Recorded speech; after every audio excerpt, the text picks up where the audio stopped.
Deadlights Pod. Welcome to the Deadlights Podcast. I'm your host, Sam. And I'm your other host, Leslie. And we're bringing you another week of horror. Back again. Just us two. Yeah. Just us two right now. Solo Sam and Leslie show low. Sholo. Well, we got ourselves here as well. So squared. We always have ourselves. We always have ourselves. Yes. In the Deadlight space.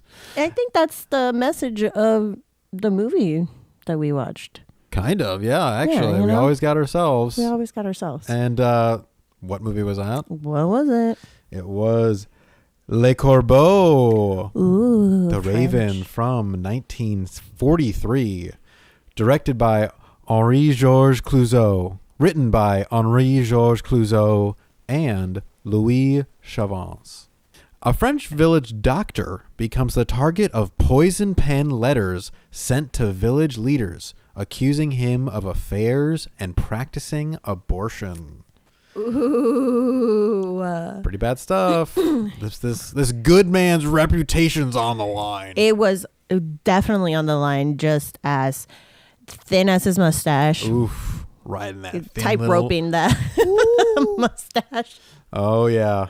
We were tiptoeing the whole time around that mustache and around this mystery. Who's sending these letters? Whiplash, yeah. Whiplash. God damn. So, just in a general sense, first of all, it's a foreign film because it's in French. What? Foreign film. What? So that's cool to get on the pod. And also, the chronologically, the earliest movie that we've also seen this season so far, 43. That's true. It's pretty early. Mm-hmm. That's pretty early. So I like the opportunity to look back at some of these really old films. Oh, absolutely. And check out what they're doing to build tension. We don't mind a black and white movie. No. And man, just I don't know what it was, but I enjoyed the theatricals of this a lot more than I tend to. Mm-hmm. Usually I'm just like, with a theatrical kind of like style. Mm-hmm. But for this, I was digging it. Loved all those power stances. My God. They were doing all the theater stuff, but it was clearly by people that knew how to do it well. Mm-hmm. Like, I guess we should probably just get it in the can. Let's do it. Because this is something I did want to talk about, is that this movie was very well written. So it was written by someone who knew how to write, first of all, a well-crafted story, and also like very poetic, lines and dialogue. It isn't so expository and in your face. People are speaking in innuendos. Ah, c'est vrai, vous ne nous accompagnez pas à l'église. Non, je regrette, je ne suis pas croyant. Vous êtes croyant? Prudent. Dans l'incertitude, je prends une assurance. Ça coûte si peu. Je les envoie une œuvre qui est stock pour les collectionneurs. Chaque feuille de timbre, c'est un petit chinois sauvé du paganisme. La foi, mademoiselle Rolande, c'est la foi qui sauvera le monde. Ça ne doit pas vous faire énormément d'amis. Je n'ai ni ami, ni ennemi. The shot composition was amazing. The tableaus, the pictures that the director and cinematographer were making from these shots and the shadows and the things in the foreground and all the way extending to the background. Very well done. Very beautiful film. Even though it was in black and white, it felt like they knew they were shooting in black and white and knew how to shoot it well and use the dark shadows with the lights and the costumes too. They knew what to put people in to make them pop. Depuis qu'il souffle sur la ville un tourbillon de haine et de délation, toutes les valeurs morales sont plus ou moins corrompues. The way that they were moving, it's a style in which we've seen these films being shot in, and for them to then just add another layer of just how to move in a whole different way. I really like that process about acting, just absolutely transcending into this character. And, nowadays we're so used to realism. So like the way that someone moves is more psychological as opposed to theatrical. But again, I enjoyed the acting of this a lot more than I thought I would. Vous avez toute la ville contre vous. Je pourrais vous aider à lutter, à tenir le coup. Je tiendrai le coup tout seul. Vous êtes gentil, mais la solitude, ça me connaît. Ah oui, l'oubli total. Je ne peux pas vous offrir tant que ça. Et quelques heures d'oubli, ça compte tout de même. J'ai beaucoup changé depuis ce matin, j'ai compris pas mal de choses. Voyez-vous, Vendée, ce genre de crise n'est pas inutile. The thing that I will be judging them on is more of the acting for me, because I'm an actress going into this. And I have to just be more okay with them being a little more dramatic and blah, blah, blah. So for them to really not go deep into that kind of drama, there was still drama, but it was so much more realistic, and I really enjoyed that. Our leading beautiful lady, Denise, usually their characters don't say anything. They're just there getting, that beautiful shot on them. Which we were still getting. Which we got. For her to have motives and be this just like dark femme kind of character. She hated the world. She wanted, what did she say? Hier, tu m'as vu boiter parce que j'avais les pieds nus, mais quand j'ai mes chaussures, personne ne s'aperçoit de rien. J'ai mis 5 ans pour arriver à ce résultat. J'y suis arrivée. Et tous les hommes que j'ai voulu, je les ai eus. Moi, l'infirme. She was a strong character, which was great. And also a good suspect, too. She was this dark character, but she was a good person to have in that suspect pool of who the Raven could be. Who wants to get revenge on Remy, the main character? And that's another part of this movie is like how they set up so many suspects is great. And that's one of the things that we've judged on or we've reviewed watching these movies from the 70s. That's the earliest we've done, right? Besides this one, I believe so, yeah. So like we've watched some 70s films and we are constantly getting new characters that would just be in the screen for one scene and then never come back, and then it just convolutes the story. We had a lot of characters in this movie. Yes. And it was a little hard to keep track just because it's me. But it made sense in this film. It made sense. It just made sense. I was a little worried at the beginning because it does take a second for you to get into what's going on. And they are bringing in a lot of people at the beginning. And also, it's in French. We're getting used to reading the subtitles too. So that's part of the viewing experience. I don't know how to read. And we were a little high too. So it took us a second to get the wheels turning in there. But it did all make sense in the end.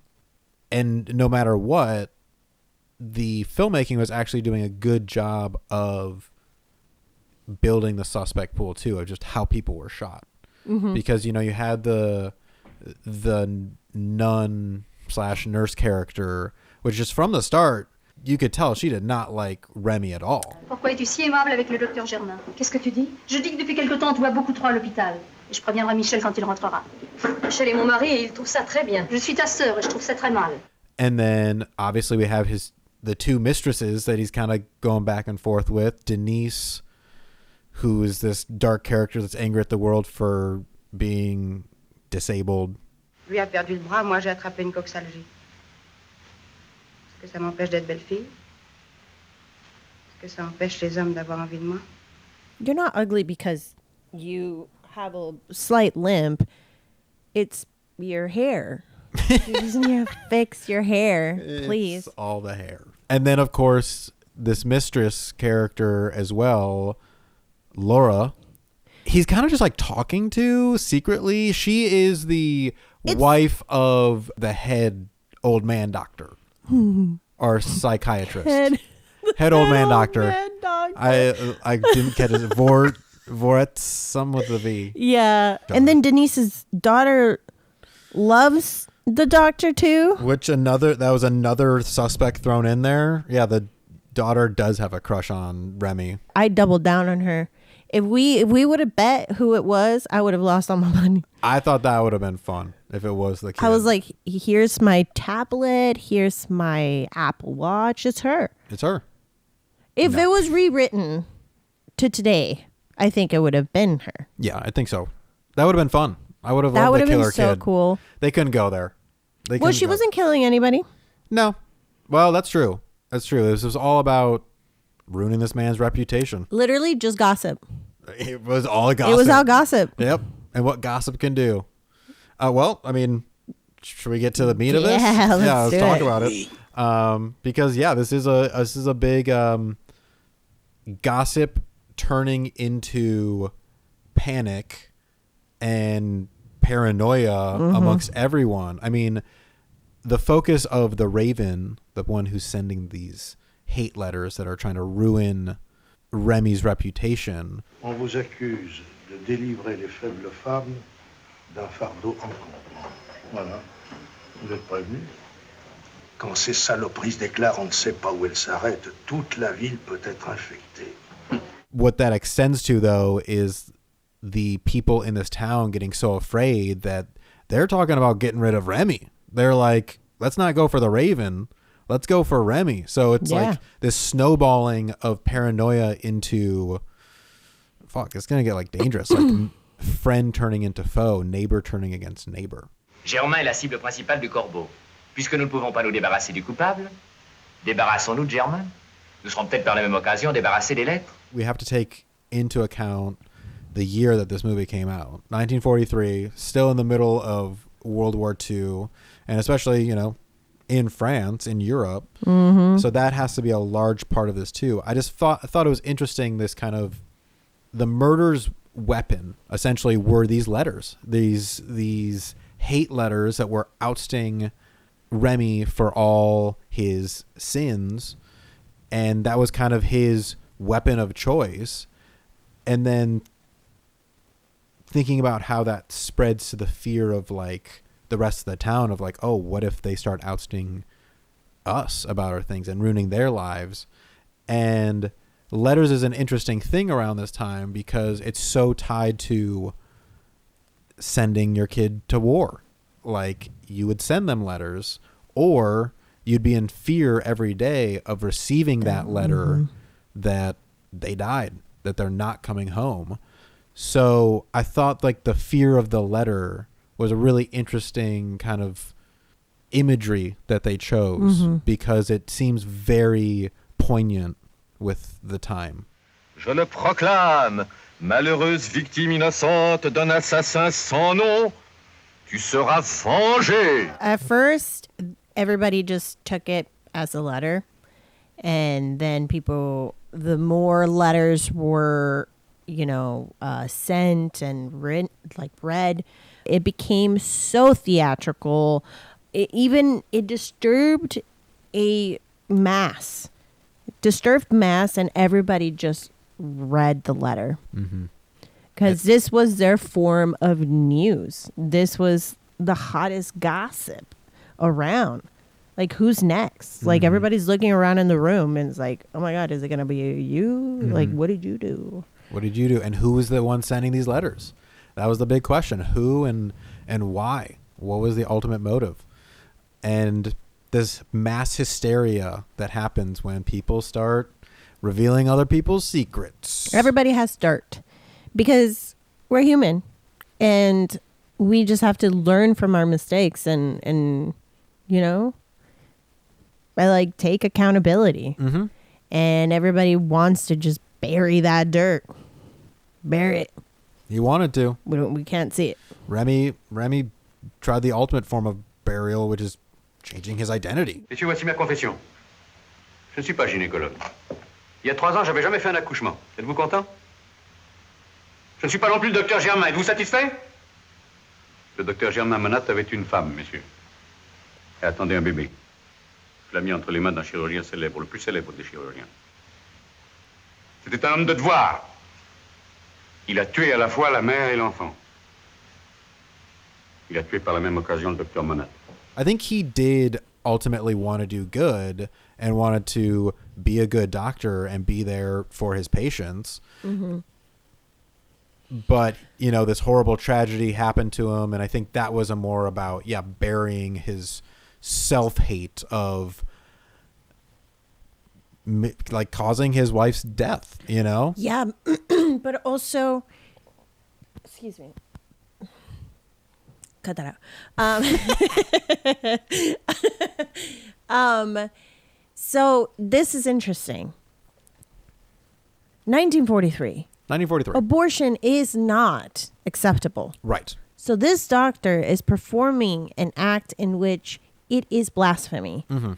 He's doing it because he doesn't want women to go through the thing that his wife went through, which was creating life for her to then just die along with the child. So he is preventing that from happening. But is that a good motive or is that a bad motive? It's still personal. Because he's not providing the service because he wants women to have a choice. Right. He's doing it because of his... It's still self-interest. It is still... his trauma. Yes. Filling that hole. But he is providing a service that's safe for the women who don't want to have children. Mm-hmm. Oh, it's just like, it's like, wow. Yeah. Because Well-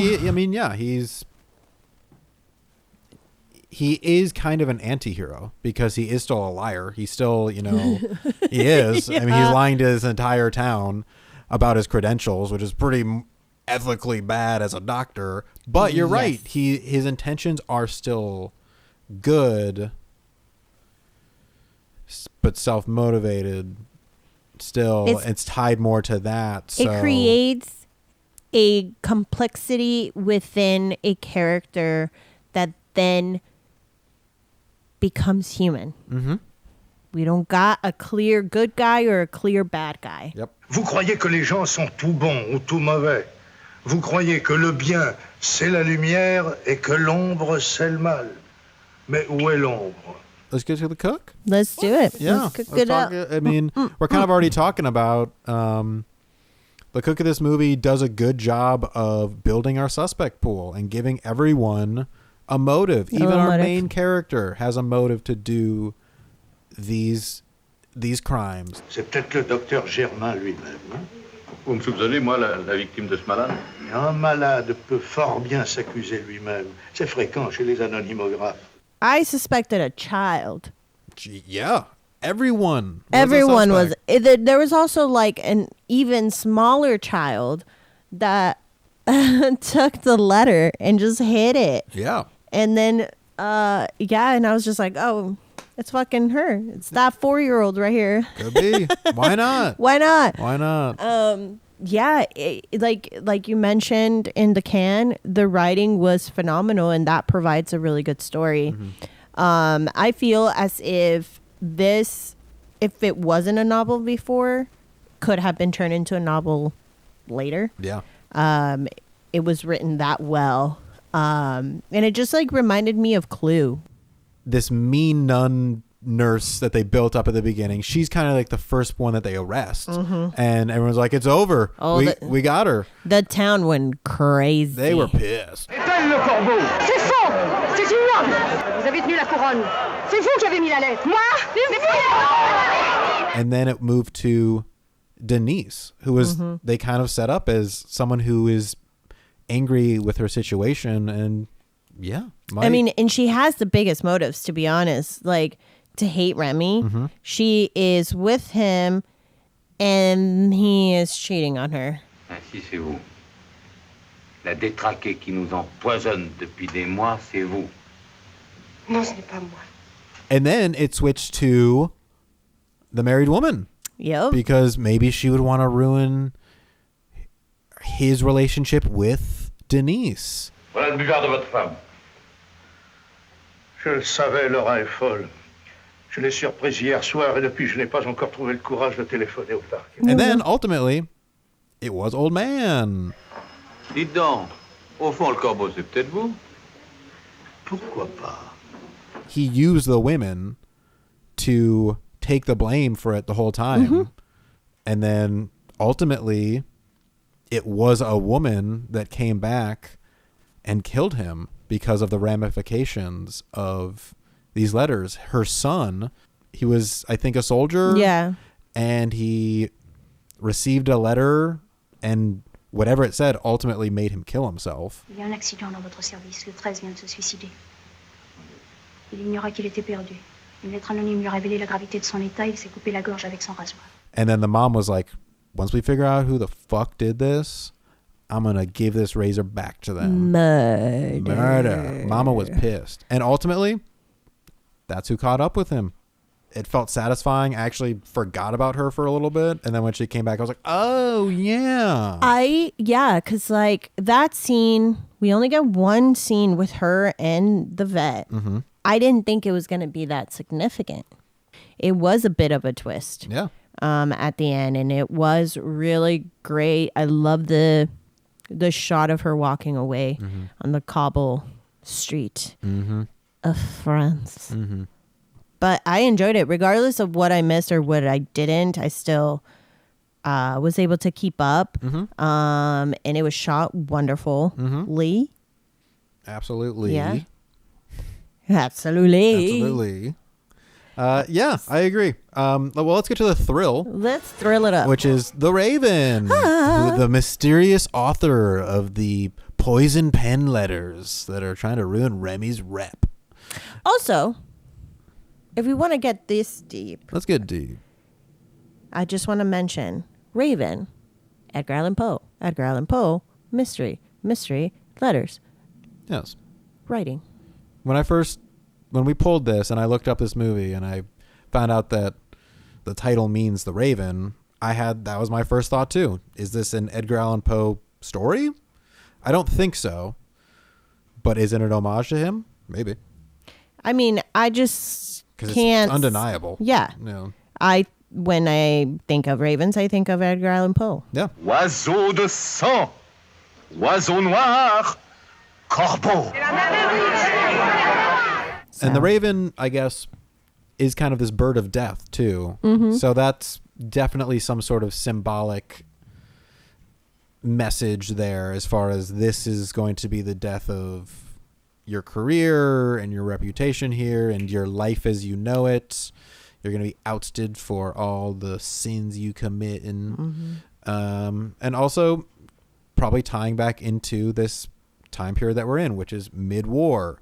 So seeing ravens, I think was kind of a bad omen. And especially in a tumultuous time like this. Not something you need right now. It was really interesting how there was a very extended scene of the soldier's funeral. And it just got me thinking about how when you're in a wartime and someone dies, but not in war, that seems almost like way worse. Because it's awful. Because like the war you expect, the war, that's something that you're in fear of every day, that you're going to hear that someone you know or one of your loved one is dead. But that's more something you expect. When they're back home, when they're quote unquote safe and they die, people take that shit way more serious. And I think that's what made these people go so hysterical so fast. It wasn't scary. No. I would say this movie was scary. It was Not a scary. mystery. Well done mystery. Well done, mystery. But I wasn't scared of that old fuck. No, I could have taken him down. Yeah. Just push him over. Oh. Just throw a baseball at him and make sure it hits him in the head. Yeah. Like in Waterboy. He got his... Yeah. That was very satisfying though. Yeah. And the doctor didn't have to do it. Well, he was just gonna slap him and arrest him? Like, what was he gonna do? Get on his tippy toes and go, ugh. Yeah. I know he had this whole killed his wife and child passed, but he didn't seem like much of a killer. No, that was by accident, right? Yeah. Too. So like, Yeah.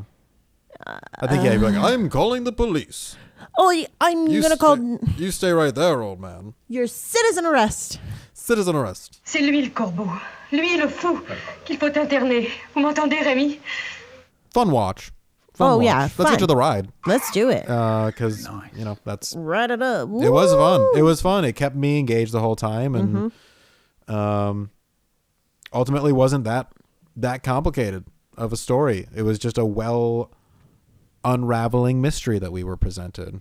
And it was fun to follow along. It was fun. They gave us some shots that were well put in there to keep us guessing.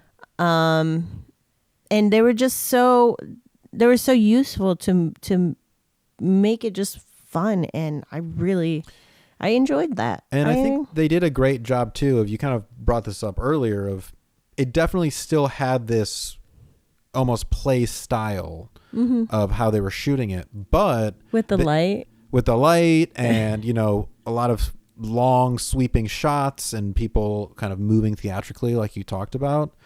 But they were also, for the time, I think, pushing what they were doing with the camera. Like, there was that part where it was an extreme close-up of Denise and her crying, and then going back to Remy, an extreme close-up. You don't see that very often, and it almost looked like handheld for a second. Like, you don't see that very often in these old movies. So it was cool to see them trying to push the medium too as much as they could. It's subtle, but you just don't see that kind of stuff even into the 60s, So they looked those cameras were beautiful. So cool.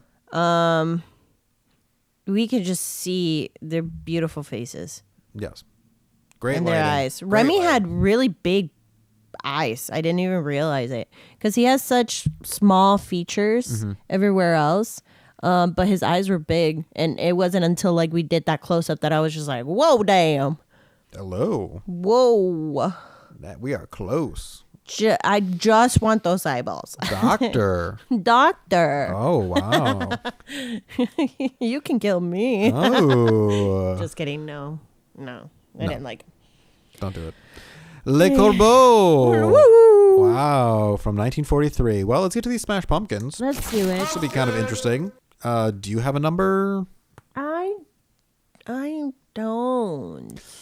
I can go first, I guess. Okay. I'll talk it through. Because I really did like this movie. I enjoyed it a lot and thought it was very well shot. It's beautiful, well written.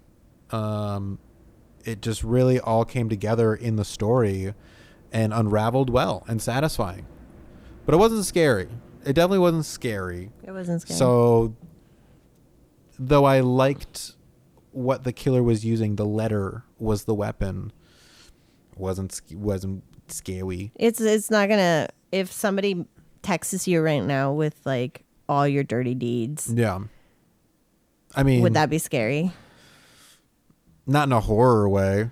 You're just gonna be like spam, delete. I don't know what that is. So it's interesting because it's objectively a great movie. It really is objectively a really good movie. But because we're in a horror podcast, there does have to be some sort of weight that has to be given to that, I feel like. So I think I am going to give it a 4 out of 5. Ooh. 4 out of 5. Awesome. I'm gonna give it a 3. All right. Because I think at the end of the day, it wasn't my kind of movie. But like I mentioned, as it like ended, I feel like I'm desensitized a little bit. Well, a little bit. I want a little bit more. Yes. Now Martyr, which That I think moved the line a little farther, at least in my head. but then also, so like I had texted my cousins, and because we were talking about horror movies, and I was like, please just don't see this movie. And my cousin's like, okay, I'm watching it. And I was just like, no, don't, Hazel. And then she watched it and she was just like, oh, it's not as gory as like I'm used to. And I was like, oh, am I a weenie? Am I a weenie? I don't think. Well, it wasn't even the gore that fucked me up about that movie. No, it was the thematics. Yeah, yeah, I don't know.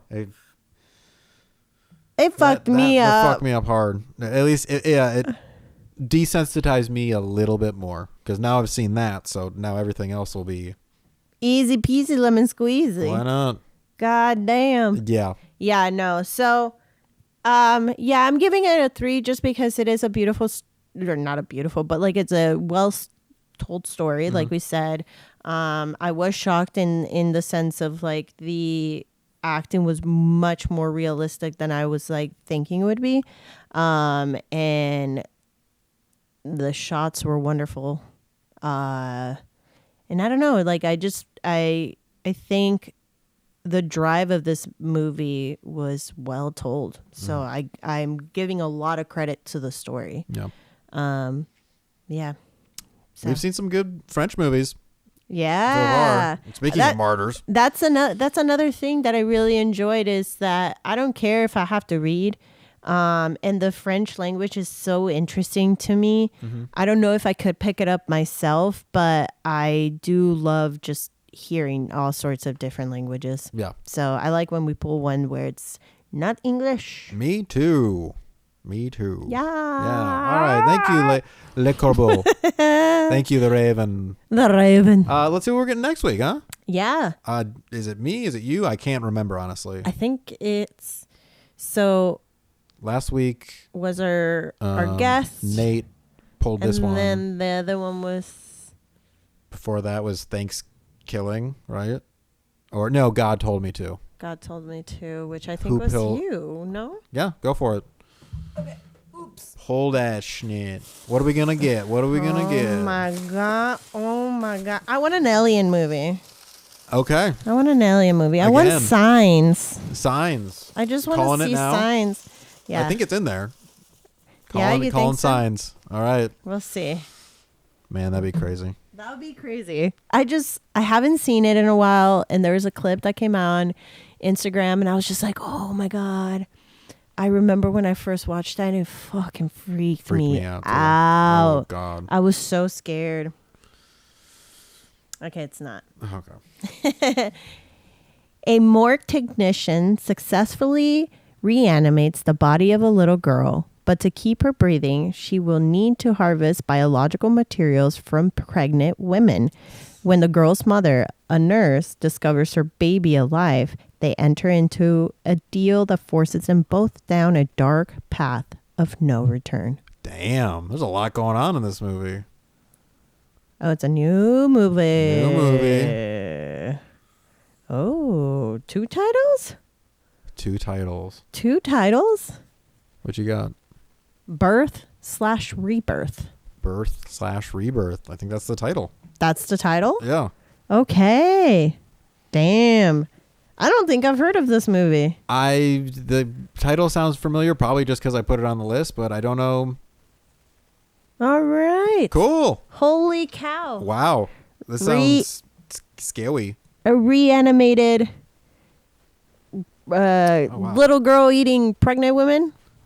There's a lot going on there. What the hell? When the baby's alive, and then they go to... The baby's alive? The baby's alive. We'll see what that means. The baby's alive. The baby's alive. From last year. Cool. So, coming back into the new age. Yeah. Woo. Let's get color back in here. Let's get color. Let's see what we got. Let's get color. It's going to be a black and white movie. Who knows? Yeah, that would be cool. All right. Well, join us next week for that. Hell yeah. But until then, we do have a number. We do. You can call. You can call us. At 773-669-6677. I always feel like I can't remember the number, and then we start saying it, and then it just like flows out of me. It just flows. It rolls off the tongue. What if no, never mind. We're trying to exit out. So you can call me. No, you can't call me. You can call me. No, don't call me. You can follow me on Instagram at Color Me Leslie. And me at BP Richie T. You can follow us at the Deadlights You Pod can. as well. But until next time, Let's get spooky. Ooh. Who's writing the letters? No, it's not me. We.